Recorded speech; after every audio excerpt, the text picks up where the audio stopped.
Hi.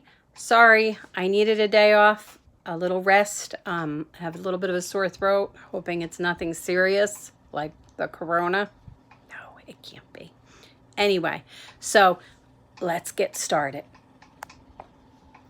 We are in the 6th period, the Royal Kingdom, and we did that, and now we're on Samuel 2, and we're going to do the covenant in this right in the beginning, still in the world power Egypt.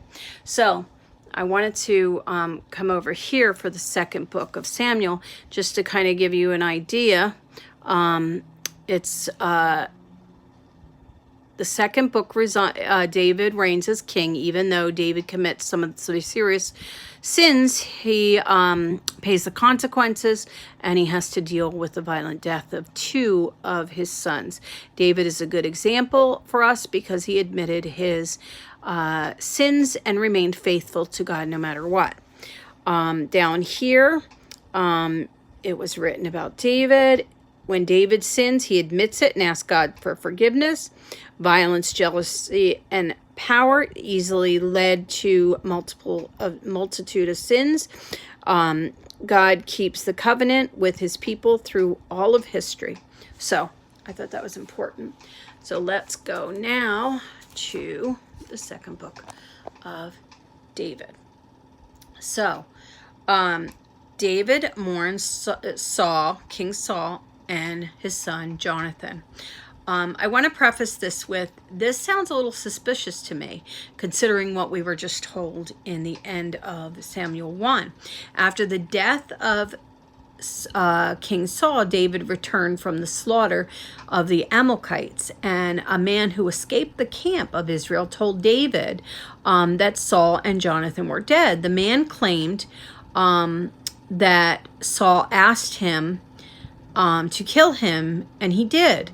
But in the previous book, 1 Samuel 31, it says Saul took his own life. So this man is not honest, apparently. Then the man says, I took the crown which was on his head and the amulet which was on his arm, and I brought them here to you, Lord. So yeah, that sounds a little suspicious to me. So then I wanted to tell you about, I found the part about why they tear, because immediately, they tear their clothes as soon as they know something. And he's very, very upset by this. This is a very dramatic scene. So he tore his clothes. And this, of course, is a Jewish custom. So I wanted to come over here. When David learned that both Saul and Jonathan were dead, he tore his clothes in sorrow. And his men did the same. This may strike us as a bit strange, and definitely a waste of clothing, but think for a moment about the actions of what it might stand for. Many of us have experienced the loss of someone we were close to, either a family member or a close friend. Doesn't it often feel that he or she were suddenly torn from our lives? No matter how good someone is at sewing or patching, once a piece of clothing is ripped, it's never the same. So it is with us. When people that we love die, they leave their mark on our lives, and we will never be the same. When we trust in God's goodness, the pain and grief we experience will be replaced by good memories over time. Think about someone you loved and died, and how it felt when he or she was gone. So again, I love this for teaching children, but also for teaching adults. So David laments. Obviously, it just was a very painful thing, and he is a writer, and he writes songs and psalms, and so he writes this artistic expression of grief and remembrance, almost like a prayer, and says it should be taught to people of Judah and written in the book of Jasher. So that's why we today have it. It was very important. David doesn't want to publish so that their enemies, the Philistines, will not be able to see and rejoice. So I can understand that. So see how long that is. So at some point you might want to look at that. So in 2, David is anointed king of Judah.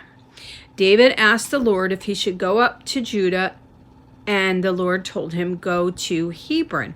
And David brought his men and household and his wives to the town of Hebron, and the men of Judah came. David was anointed king over the house of Judah. David expressed his loyalty to the man who showed loyalty to Saul and buried him. So that's how that goes. Okay, so Ishbosheth made king of Israel. Abner, the commander of Saul's army, took Saul's son Ishbosheth and made him king over Gilead, Asherites, Jezreel, Ephraim, Benjamin, and all of Israel. So Saul's son reigned for 2 years, but over in Hebron, David was king over the house of Judah for 7.5 years. And the Lord chooses a king, and military chose a king. Very interesting. So, the Battle of Gibeon. But remember, the Lord had to approve it. So, the war that began while relaxing at the pool. We've all had family members where guys start playing around and messing around with each other in, quote, a contest, and it turns serious. Well, that's what happened here. Abner pushes this. He provokes it. It starts off as friendly and ends up in violence and death.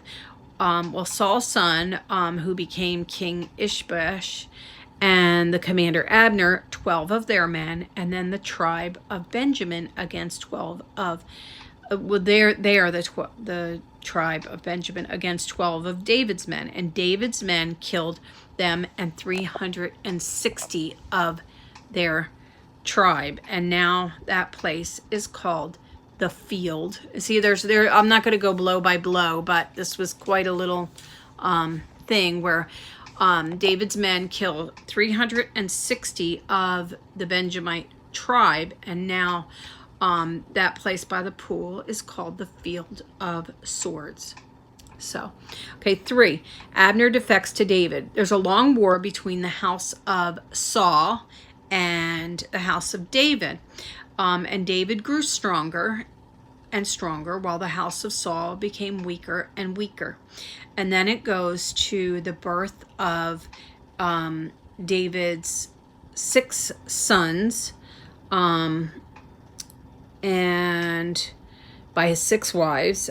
Even though Saul is dead, there's a war between the house of Saul and the house of David. Abner, who was his commander, was making himself strong in the house of Saul. In fact, Saul's son, King Ishbosheth, let Abner know he didn't appreciate him taking Saul's concubine, and there were some angry words between them. So the son was scared of Abner. He was sort of intimidated by his own commander. So obviously Abner, since that, he didn't like being questioned about the concubine, and he sent a message to David that he would make a covenant with him and bring him all of Israel's men and everything with him. So basically he defected to David, and Saul's son, who was made king when Saul died, well, he lost his commander, so therefore he eventually loses his kingdom. So but before we jump to that, David sends back a message. Okay, we can do that, but don't come here unless you come with my wife Michal, who was Saul's daughter. Apparently, somehow David lost her by something about foreskins of the Philistines. I vaguely remember brushing over that, so I'm going to look further into that. So Commander Abner agrees, and they come and meet and have a meal together. So Abner's killed by Joab. So after Abner leaves, Joab came with the servants of David from a raid that they did. The other servants of David's told Joab that Abner had been there and they'd made a deal with King David. Well,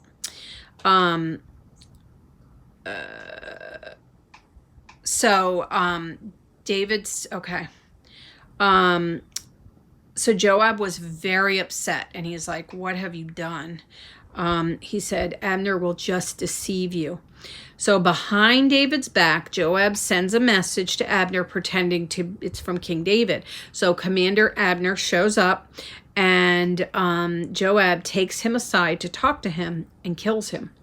David finds out that Joab killed Abner because he had killed his brother in Gibeon. So that's why he didn't like him and didn't want to be part of it. Probably was somewhat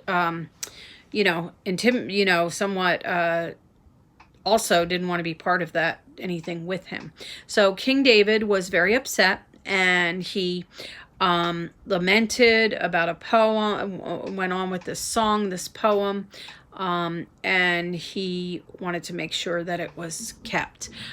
David was a very popular king, and so everything he did, everybody loved it. So he did all that.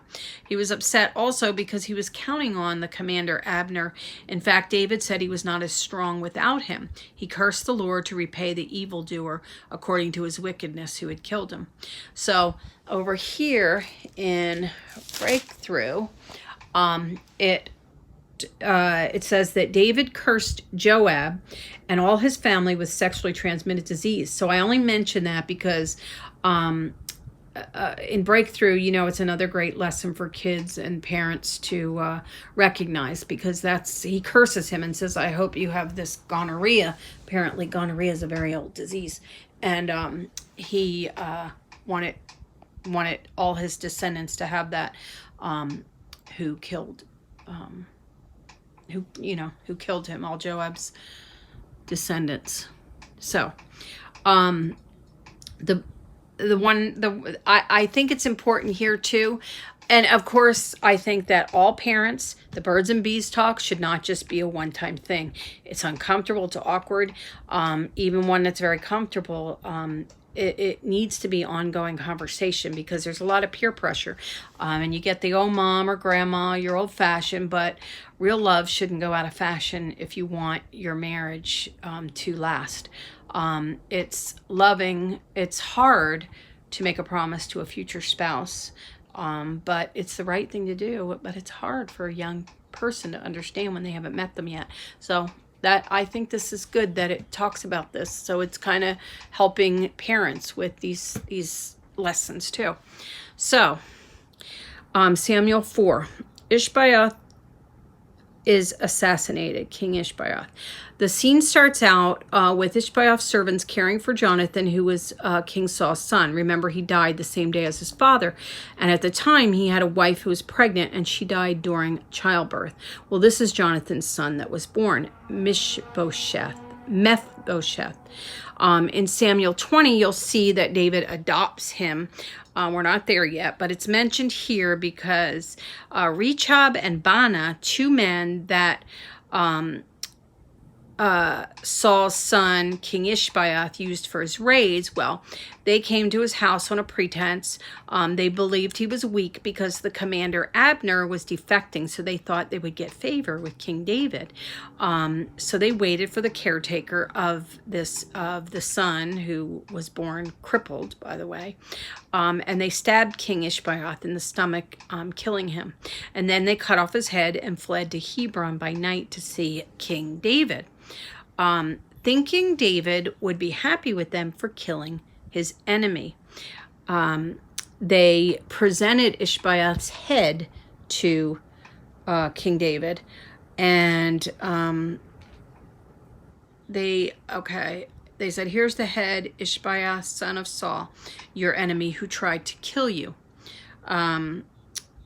I guess they didn't know that David had killed a man who had gleefully claimed to have killed King Saul after he was injured by the Philistines.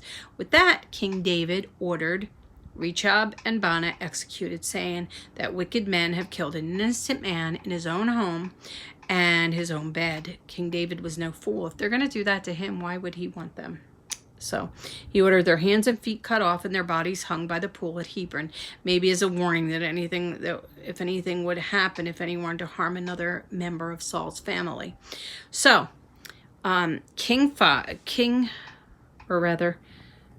Samuel 5, David is anointed king of all Israel.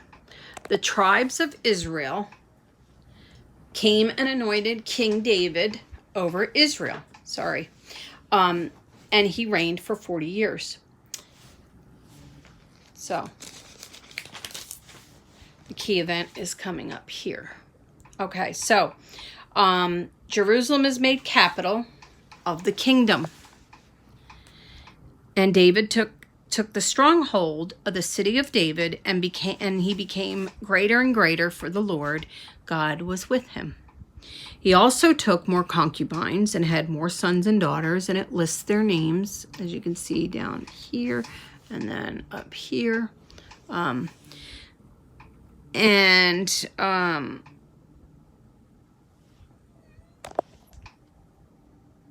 Okay, so the Philistines attack repulsed.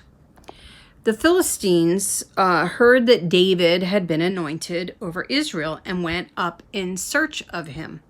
David asked the Lord, should I go up against the Philistines? And the Lord said, yes, I will give them to your hand. The Philistines left their idols, and David and his men carried them away. The Lord gave him exact instructions how and where to come around from the behind, and when and how to strike them. So, of course, they won. The key event. David brings the ark to Jerusalem. Samuel 6. So in the key event, David gathers and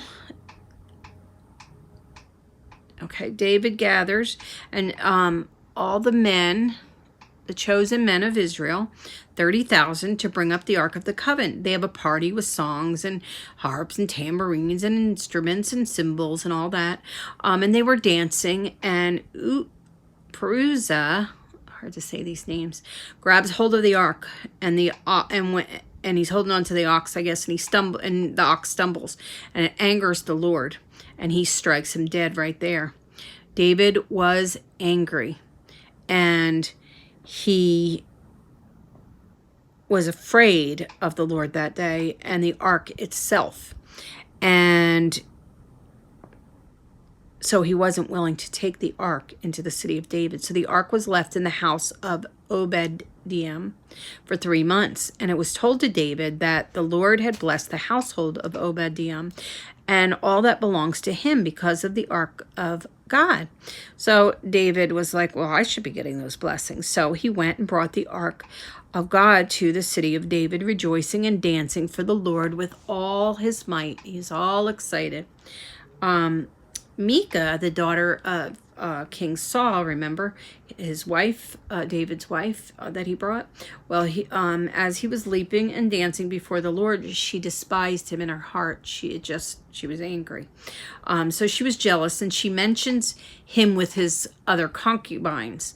And he recognizes that it's really about her father. And he says that the Lord chose me above your father and above his house to appoint me as prince over Israel and the people of the Lord.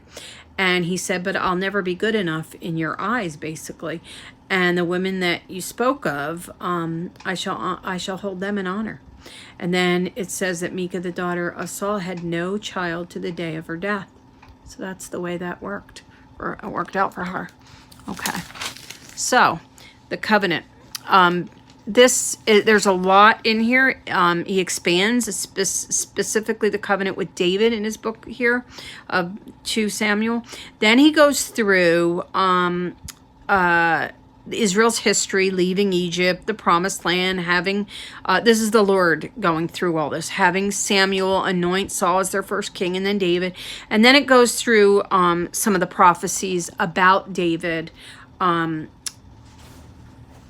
from different prophets through the Bible. So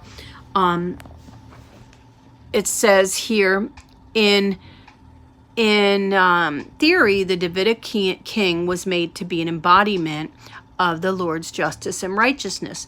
In practice, however, very few kings lived up to that ideal. So Israel is encouraged by the prophets to continue in hope that the future son of David, whose reign would last forever, in fulfillment. And this is really good. I counted like 9 really good things. So you want to get into that a little bit. In the covenant, David provides God provides a blueprint for the reign of Jesus, the Messiah, and how he will fulfill and complete that. And he does. It's perfectly and partially accomplished with the historical of David and Solomon, and their successors. Jesus is God's son, establishes God's temple and his altogether more glorious way, the temple of the risen body and the temple of his church. So this is our the sixth covenant, and the last, of course, will be that one with Jesus. So, okay. And it talks about the building of the temple, and Jeff Cavins explains the theory and in practice, and we just went through that. So, Samuel 7, God's promise to David. The Lord had now given David rest from all his enemies, he told him, and said to Nathan the prophet, he didn't talk directly to David, he went to the prophet Nathan, and said, tell my servant David, the Lord would like you to build me a house to dwell in. And he told Nathan to tell him specifically everything he has done for him, taking him out of pasture from following sheep to now being prince, going everywhere, cut off all your enemies, made you a great name, appointed a place, and now Israel dwells in their own place undisturbed. So no violent men shall afflict them anymore, and I will give you rest from your enemies, and the Lord will make you a house. So he wants a house for him, for the Lord. So that's what that's gonna, so that's his plan. And then it goes through all his victories after the prayer. So basically this is David's prayer, and it's very good. And driving out before his people a nation, and your name is magnified. I will build your house. He tells him, yes, I will do as the Lord asked me to do. And now, therefore, it may please you to bless this house, your servant, that it may continue before you. And your house, the servant, will be blessed forever. Okay, so now David's wars.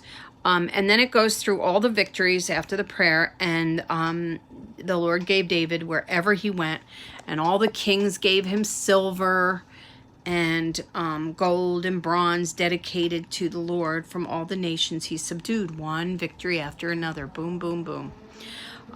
David's officers. David reigned over Israel, administered justice and equity to all his people, and it goes through all the names of his officers. It's like amazing. They go through all this. And then David's kindness to Mishbesh. David asked if there was anyone left from the house of Saul that he could show kindness to for Jonathan's sake. Remember, Jonathan was his good friend, and his caretaker Zebo, that there's a son of Jonathan, he's crippled in his feet. So King David sends for him and brought him to the house of David. He bowed before David, and David said, do not fear, I will show you kindness for the sake of your father Jonathan. And he adopted him as his son. So that was nice. But as we know, all good deeds don't go unpunished. So, then 385, I wanted to show you over here. So we read about how the king of Ammon treats David's messenger. He cuts off their beards. Yeah, I wasn't getting too much into that. Here it is. This is the part. Samuel, King David met the only surviving son of his best friend Jonathan. He saw that Mishbeath was injured in both legs, and David treated him like his own son and made him sure all the land taken from his family was returned. Just because Mishbeath was injured was no reason for him not to be treated fairly. Today, you see, that's what I like about David. Today, we have a variety of terms people who have physical disabilities, the term often used to describe such a person as just differently abled or disabled. We want to emphasize the positive, that people can live full, satisfying lives even with a disability. So here King David was already showing that ideal, which back then they didn't. Often in biblical times, such persons were avoided because people were believed that God was punishing them for their sins. Today we know better. We understand there's a variety of people, that everyone has abilities. All people are to be treated with fairness, respect, and think about a time when you saw a person different, physical or mental, treated them with lack of respect. What can you do if this happens again? So again, it's teaching children, and that's important. So let's get over to 10. Okay, so the Ammonites and the Syrians are defeated. David tries to be fair and kind, but they don't trust him, and they fight, and he defeats them. Okay. Now here's where it gets a little seedy. David commits adultery with Bathsheba. He sent all the men, and most of us know this story, but David sent all the men of Israel to battle, and he stayed in Jerusalem. He met Bathsheba and finds out she's the wife of one of his soldiers. They begin an affair. He sends her husband Uriah and gets to know, he sends for him, and he gets to know him a little bit, and then he decides to have him killed. That he sent Uriah with a note to Joab to put Uriah in the forefront of the hardest fighting, and then to have him arrange that he dies, abandon him so he may be struck down and die. So that was his sin right there. So basically he arranged the murder to cover his sin.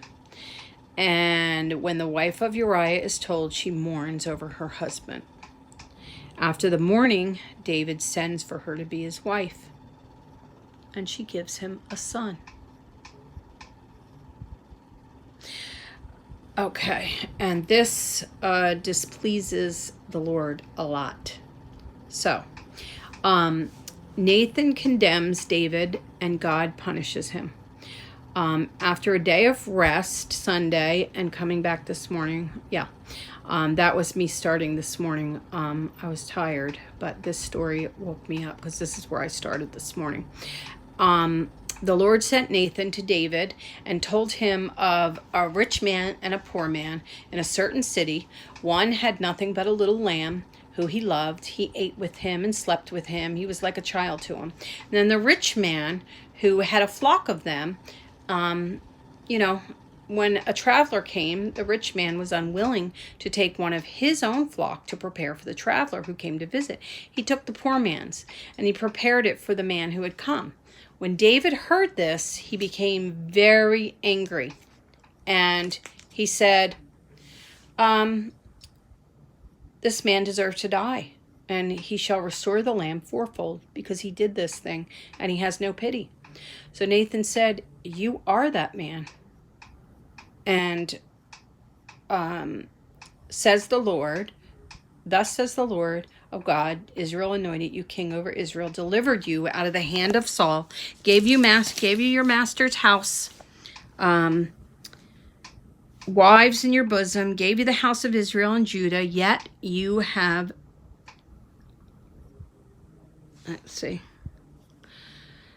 yet you have despised the word of the Lord and did what was evil in his sight. You have struck down Uriah, taking his wife, and slain him. Thus says the Lord, behold, I will rise up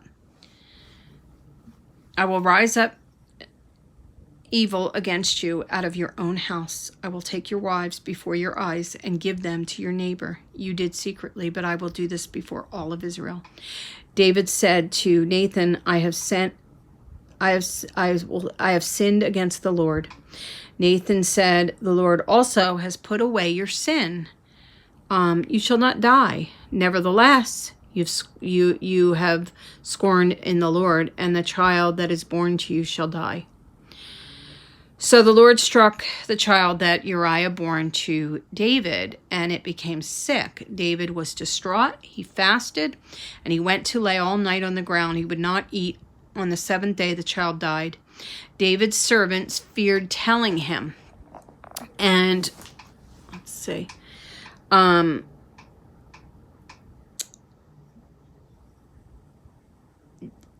They were concerned that he would hurt himself. So David heard them whispering, and he said, is my child dead? And they finally confirmed. He arose from the earth, washed and anointed himself, changed his clothes, went into the house of the Lord and worshipped, and then went home. They set food before him, and he ate. Then his servant said, why? After all that, why? He said, I wept and I fasted, begging the Lord to be gracious. But now that he's gone, why should I fast? Can I bring him back? He will not return to me. Do you notice that David was in sin and not speaking directly to the Lord? It was more through prophets now. And did you notice after his kindness to Jonathan's crippled son? That's like Satan attacks us after we've done something really good. Just a personal observation. Sometimes you're doing real well and Satan says, oh, I'm going to attack you with a temptation. So he was seduced, but the Lord holds him responsible. So, let's see, where are we? 29. Solomon is born. So David is comforting his wife Bathsheba, and went in and lay with her, and she bore a son, and his name was Solomon. The Lord loved him and sent a message by Nathan the prophet that he call his son Jedediah because of the Lord. So 12, the Ammonites crushed. Joab was fighting against the Ammonite. Remember, he's the commander, David's commander, and took the royal city. And he told David, I've taken the city of waters. Now you come and take the royal city so you can get credit. So David went and fought and won, and he took the jeweled crown from their king and put it on his own head and had the people become slaves and make bricks, and then he had them return to Jerusalem. So that's where we're going to end this one, right at the end there, the people return to Jerusalem. So we'll go next, we'll start on 13 when we come back.